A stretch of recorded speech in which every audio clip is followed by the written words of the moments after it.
कल्पना कीजिए कि आपके सबसे अच्छे दोस्त द्वारा पीठ में छुरा घोंपा गया हो और आपके पूर्व प्रेमी द्वारा ठंड में छोड़ दिया गया हो।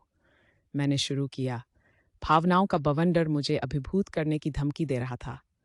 कुछ हफ्ते पहले मैं झूठ और धोखे के जाल में फंसा हुआ था, जब मेरा सबसे अच्छा दोस्त गुप्त रूप से मेरे पूर्व प्रेमी को डेट कर रहा था और फिर मुझे किनारे कर दिया।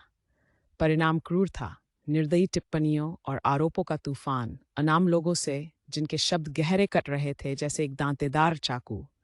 फिर भी यह सब अंधकार नहीं था। इस अराजकता के बीच मैंने एक प्रकाश स्तंभ खोजा। मानवता की एक झलक, समर्थन के संदेश आने लगे, साथ ही आवास और अन्य चीजों की पेशकश भी।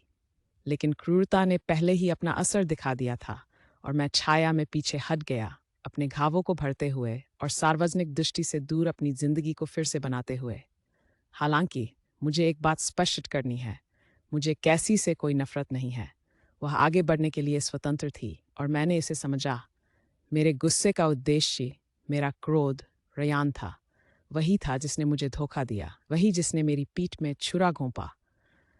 कहानी ने तब मोड़ लिया जब रयान ने ठंडे दिल से बदले की भावना में मुझे बाहर जाने की मांग की। मैं कैसी के माता पिता के स्वामित्व वाले एक अपार्टमेंट में रह रहा था, बिना किराया दिए, जबकि वह अपने महंगे स्थान पर बिलों के साथ संघर्ष कर रहा था। टुकड़े अपनी जगह पर गिर गए। वह मेरी जगह, मेरी जिंदगी चाहता था। फिर भी जैसा कि भाग्य ने चाहा, मुझे इस उथल पुथल के बीच एक अभिभावक देवदूत मिला, एक दोस्त जिसका नाम ठीजे था। उसने मेरी पोस्ट से विवरण पहचानते हुए मुझसे संपर्क किया। ये पता चला कि रयान ने हमारे आपसी दोस्तों के बीच झूठ का जाल बुन रखा था, ये दावा करते हुए कि मैं उसकी नई रोमांस से खुश था। सच्चाई एक खराब बुने हुए स्वेटर की तरह खुल गई और जल्द ही माफी के संदेश आने लगे। रहने की जगह और मदद के प्रस्ताव भी आए और मुझे टीजे के साथ अस्थायी शरण मिली। अब मैं अपने स्थान पर दृढ़ता से खड़ा हूँ।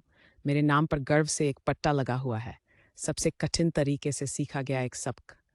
मैंने रयान के साथ संबंध तोड़ दिए हैं, अपने पिछले जीवन के अवशेषों को पीछे छोड़ दिया है। मैंने स्वतंत्रता के महत्व की खोज की है, अपने पैरों पर खड़े होने की। कोई नाटकीय चरमोत्कर्ष नहीं है, कोई भागी का मोड़ या अप्रत्याशित रहस्योद्घाटन नहीं है। बस मैं मजबूत खड़ा हूँ, मेरे सिर पर छत है और आत्मनिर्भरता के लिए एक नया सम्मान है। जीवन चलता रहता है और मैं भी समझदार, मजबूत और लचीला। फिलहाल मैं डेटिंग से ब्रेक ले रहा हूँ, आत्मविकास पर ध्यान केंद्रित कर रहा हूँ और फिर से विश्वास करना सीख रहा हूँ। यही असली यात्रा है।